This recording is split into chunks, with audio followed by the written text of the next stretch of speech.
第16章。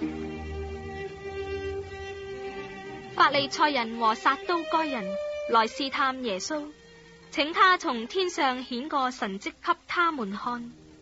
耶穌回答說：晚上天發紅，你們就說天必要晴；早晨天發紅又發黑，你們就說今日必有風雨。你們知道分辨天上的氣息，倒不能分辨這時候的神蹟。一個邪惡淫亂的世代求神蹟，除了約拿的神蹟以外，再沒有神蹟給他看。耶穌就離開他們去了。門徒到那邊去，忘了帶餅。耶穌對他們說：你們要謹慎，防備法利賽人和撒都該人的酵。門徒彼此議論說：這是因為我們沒有帶餅吧？耶穌看出來，就說：你們這小信的人，為什麼因為沒有餅彼此議論呢？你們還不明白嗎？不記得那5個餅分給5000人，又收拾了多少籃子的零碎嗎？也不記得那7個餅分給4000人，又收拾了多少筐子的零碎嗎？我對你們說，要防備法利賽人和撒都該人的酵。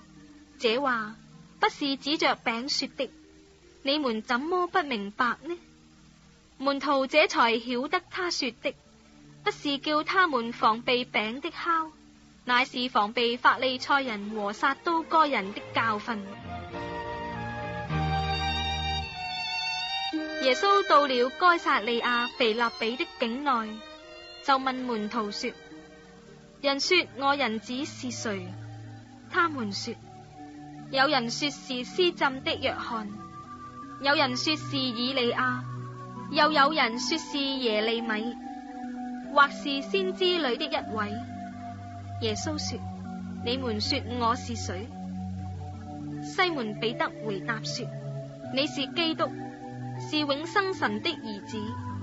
耶穌對他說：西門巴約拿，你是有福的，因為這不是屬血肉的指示你的，乃是我在天上的父指示的。我還告訴你，你是彼得，我要把我的教會建造在這磐石上，陰間的權柄不能勝過他。我要把天國的鑰匙給你，凡你在地上所捆綁的，在天上也要捆綁；凡你在地上所釋放的，在天上也要釋放。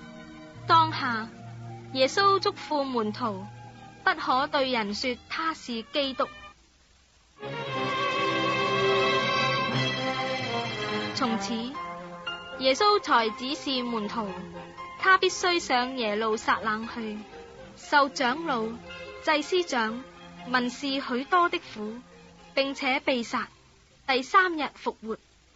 彼得就拉着他，勸他說：主啊，萬不可如此，這事必不臨到你身上。耶穌轉過來，對彼得說：撒旦，退我後邊去吧，你是絆我腳的，因為你不體貼神的意思，只體貼人的意思。於是耶穌對門徒說：若有人要跟從我，就當捨己，背起他的十字架來跟從我。因為凡要救自己生命的，必喪掉生命；凡為我喪掉生命的，必得着生命。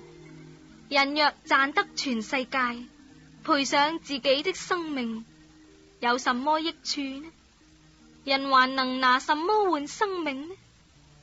人子要在他父的榮耀裏，同着眾使者降臨。那時候，他要照各人的行為報應各人。我實在告訴你們，站在這裏的，有人在沒嘗死味以前，必看見人子降臨在他的國裏。